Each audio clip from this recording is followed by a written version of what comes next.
What's up, everybody? My name is Julio. Welcome to my channel. If you're new to my channel, please don't forget to subscribe, comment, and like my channel. This is Julio's Food Adventure.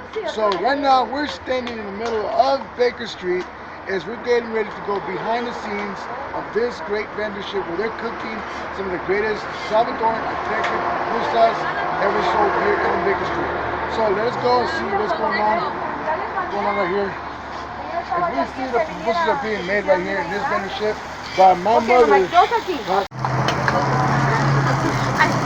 As we're standing here at the vendorship here in Baker Street, Bakersfield, California, we're going to be interviewing one of the main cooks of this family event.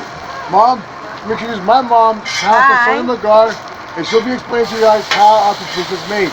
This is actually one of the authentic foods of the Salvadorian people. Yeah. The Hondurans make it as well, and many other cultures in Central America. So, Hermana Pastora, explain to the people how is it that you make this magical thing that is pupusas? Well, how I make, we cook pork, meat, beans, and cheese. We put everything together. Good. So, the thing about Salvadorians is it's an ethnic food in El Salvador. It was brought to America in the 1980s by Salvadorians, and it's a food that it is very popular among Hispanics. It doesn't matter what ethnic group you are, people buy it by the dozen. And they're only $2 a piece. You can see on the grill how they're being made and how well it's being prepared.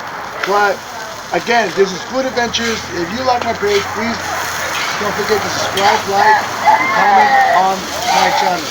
Thank you and have a nice day.